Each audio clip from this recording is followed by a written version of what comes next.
کیا آپ جانتے ہیں کہ دنیا میں ایک ایسی جگہ بھی ہے جہاں موت کا راج ہے، جہاں نہ مچھلیاں تیرتی ہیں اور نہ ہی سبزہ اگتا ہے؟ یہ بحر مردار یعنی ڈیڈ سی محض ایک سمندر نہیں بلکہ اس انسانی بستی کا قبرستان ہے جس نے زمین پر وہ گناہ کیا جو اس سے پہلے کسی نے نہیں کیا تھا۔ آج کی اس ویڈیو میں ہم تذکرہ کریں گے حضرت لوط علیہ السلام کا، وہ عظیم نبی جنہوں نے اپنی آنکھوں سے اپنی قوم کو آسمان کی بلندیوں سے زمین پر پٹکتے ہوئے دیکھا۔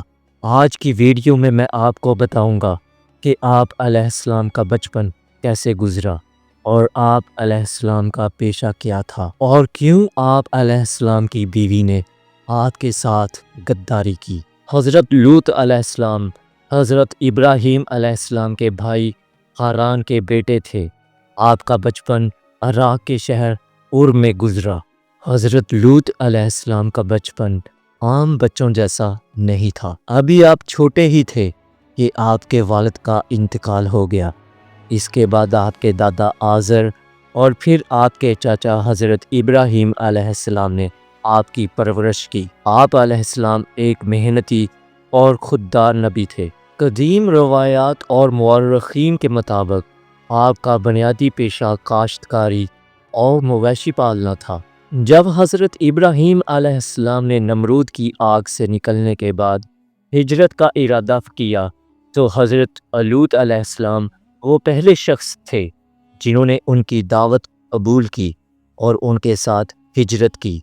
قرآن میں آتا ہے پس لوط ان پر ایمان لائے۔ جب آپ حضرت ابراہیم علیہ السلام کے ساتھ مصر سے واپس آئے تو اللہ نے آپ کے مال اور مویشیوں میں بہت برکت عطا کی، یہاں تک کہ آپ کے پاس اتنے ریوڑ ہو گئے کہ آپ کو ایک الگ علاقے صدوم میں منتقل ہونا پڑا تاکہ چرنے کے لیے جگہ کافی ہو۔ ناظرین، صدوم کا علاقہ اردن اور اسرائیل کے درمیان بحر مردار یعنی ڈیڈ سی کے پاس واقع تھا۔ یہ علاقہ انتہائی سرسبز و شاداب اور زرخیز تھا۔ ان کا بنیادی پیشہ تجارت اور زراعت تھا۔ ان کے پاس باغات کی کثرت تھی اور غلے کی کوئی کمی نہ تھی۔ صدوم کے لوگ بہت امیر اور خوشحال تھے، لیکن یہی خوشحالی بعد میں ان کے لیے فتنہ بن گئی کیونکہ انہوں نے اللہ کا شکر ادا کرنے کی بجائے تکبر کو اختیار کیا۔ ناظرین، تاریخی اور اسلامی روایات کے مطابق یہ قوم اچانک اتنی بدکار نہیں ہوئی تھی۔ شیطان نے انہیں قدم با قدم اس گندگی میں دھکیلا۔ چونکہ ان کے باغات بہت پھلدار تھے، اس لیے باہر سے مسافر اور تاجر وہاں آ کر ٹھہرتے تھے۔ شیطان نے انسانی روپ میں آ کر انہیں مشورہ دیا کہ اگر تم چاہتے ہو کہ باہر کے لوگ تمہارے باغات کا پھل نہ کھائیں تو جو بھی اجنبی آئے اس کے ساتھ بدفعلی یعنی غلط کام کرو تاکہ وہ ڈر کر دوبارہ نہ آئیں۔ شروع میں انہوں نے یہ کام صرف مسافروں کو بھگانے کے لیے کیا، لیکن آہستہ آہستہ یہ ان کی عادت اور پھر ان کی لذت بن گیا۔ انہوں نے اللہ کی بنائی ہوئی فطرت یعنی مرد اور عورت کا رشتہ اس کو چھوڑ کر مردوں کی طرف مائل ہونا شروع کر دیا، جو کہ انسانی تاریخ میں اس سے پہلے کبھی نہیں ہوا تھا۔ صرف ہم جنس پرستی ہی نہیں بلکہ وہ قوم مجموعی طور پر اخلاقی دیوالیہ پن کا شکار تھی۔ وہ مسافروں کو لوٹ لیا کرتے تھے۔ قرآن کے مطابق وہ اپنی بھری محفلوں میں برے کام کرتے تھے اور انہیں کوئی شرم محسوس نہیں ہوتی تھی۔ وہ باہر سے آنے والے کسی بھی خوبصورت نوجوان کو نہیں چھوڑتے تھے۔ حضرت لوط علیہ السلام کی شادی بستی کے لوگوں سے تعلقات استوار کرنے اور دعوت دین کو پھیلانے کے مقصد سے ہوئی تھی۔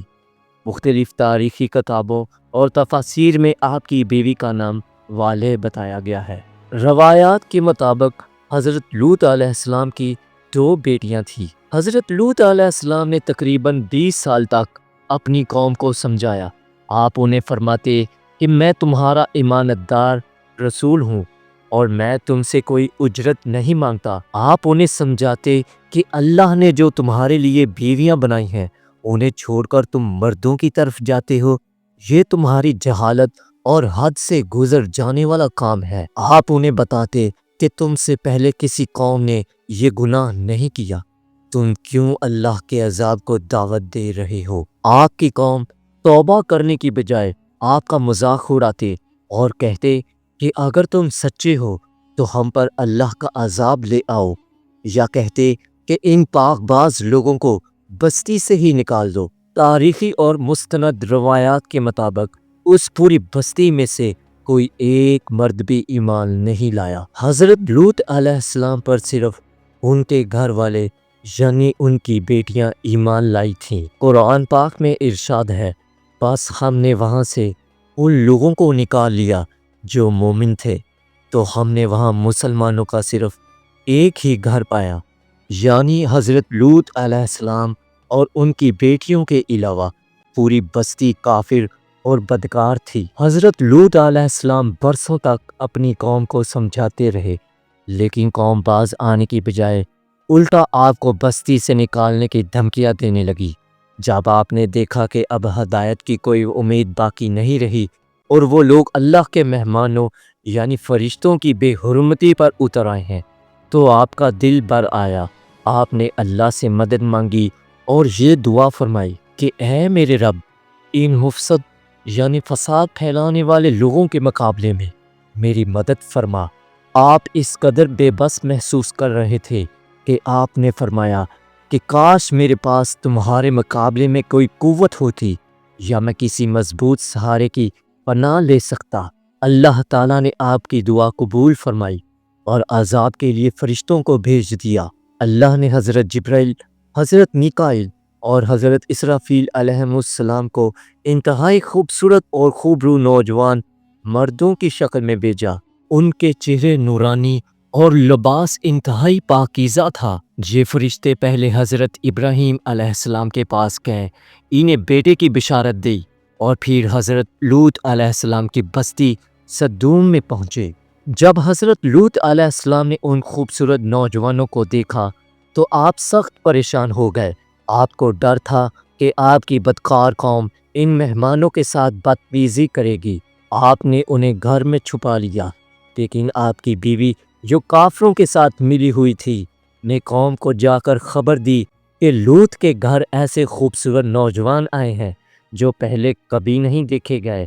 خبر سنتے ہی بدبخت قوم دوڑتی ہوئی آئی اور حضرت لوط علیہ السلام کے گھر کا گھیراؤ کر لیا۔ وہ ان مہمانوں کو اپنے قبضے میں لینا چاہتے تھے۔ حضرت لوط علیہ السلام نے انہیں بہت سمجھایا، اپنی بیٹیوں یعنی قوم کی عورتوں سے نکاح کرنے کی ترغیب دی تاکہ وہ گناہ سے بچ سکیں، لیکن وہ نہ مانے۔ جب وہ لوگ دروازہ توڑ کر اندر داخل ہونے لگے تو فرشتوں نے حضرت لوط علیہ السلام سے کہا کہ اے لوط، پریشان نہ ہو، ہم آپ کے رب کے بھیجے ہوئے فرشتے ہیں، یہ لوگ آپ تک ہرگز نہیں پہنچ سکیں گے۔ اسی وقت حضرت جبرائیل علیہ السلام نے اپنے پر کا ایک معمولی سا اشارہ کیا، جس سے باہر کھڑی قوم اندھی ہو گئی۔ وہ قوم دیواریں ٹٹولتے رہ گئے اور انہیں رستہ تک نہ ملا۔ فرشتوں نے پھر حضرت لوط علیہ السلام کو بتایا کہ اب ان کی تباہی کا وقت، صبح کا وقت قریب آ چکا ہے۔ حضرت لوط علیہ السلام اللہ کے حکم کے مطابق رات کے آخری پہر اپنے ماننے والوں کو لے کر بستی سے نکل گئے، اور صبح ہوتے ہی عذاب نے اس قوم کو اپنی لپیٹ میں لے لیا۔ سورج نکلتے وقت ایک ایسی شدید اور خوفناک آواز پیدا ہوئی جس نے ان کے دل پاش پاش کر دیے اور پوری بستی لرز اٹھی۔ حضرت جبرائیل علیہ السلام نے اس پوری بستی کو، جس میں 5 بڑے شہر شامل تھے، زمین کی جڑوں سے اکھاڑا اور اپنے پروں پر اٹھا کر آسمان کی بلندیوں تک لے گئے۔ روایت میں ہے کہ بلندی پر فرشتوں نے ان کے کتوں کے بھونکنے اور مرغوں کے اذان دینے کی آوازیں سنی۔ پھر اللہ کے حکم سے اس پوری بستی کو اوندا الٹا کر کے زمین پر دے مارا گیا۔ بستی الٹنے کے ساتھ ہی آسمان سے ان پر پکی ہوئی مٹی کے پتھروں کی مسلسل بارش شروع ہو گئی۔ قرآن پاک کے مطابق یہ عام پتھر نہیں تھے، بلکہ ان پر نشان لگے ہوئے تھے، اور ہر پتھر اپنے نشانے یعنی ہر گنہگار پر جا کر لگتا تھا۔ قرآن پاک میں اللہ تعالیٰ فرماتا ہے، پھر جب ہمارا حکم آ پہنچا ہم نے اس بستی کو الٹا دیا اور اوپر کا حصہ نیچے کر دیا اور ان پر کنگر کے پتھر برسائے جو تہ با تہ تھے۔ آج جہاں یہ قوم آباد تھی وہاں بحیرہ مردار یعنی ڈیڈ سی واقع ہے۔ اس پانی میں نمکیات اتنے زیادہ ہیں کہ کوئی مچھلی یا پودا زندہ نہیں رہ سکتا، اور یہ جگہ آج بھی دنیا کے لیے اللہ کے غضب کی ایک نشانی بنی ہوئی ہے۔ ناظرین، قوم لوط کا یہ انجام ہمیں بتاتا ہے کہ جب کوئی معاشرہ برائی کو برائی سمجھنا چھوڑ دیتا ہے تو قدرت کا غضب اسے مٹا کر رکھ دیتا ہے۔ بحیرہ مردار کا وہ کھارا پانی اور وہ جلی ہوئی زمین آج بھی ہم سے سوال کر رہی ہے، کیا ہم نے اپنی تاریخ سے کوئی سبق سیکھا؟ اگر آپ کو آج کی یہ تحقیق اور حضرت لوط علیہ السلام کی زندگی پر مبنی یہ ویڈیو پسند آئی ہو تو اسے لائک ضرور کریں اور کومنٹ سیکشن میں سبحان اللہ لکھ کر اپنی محبت کا اظہار ضرور کریں۔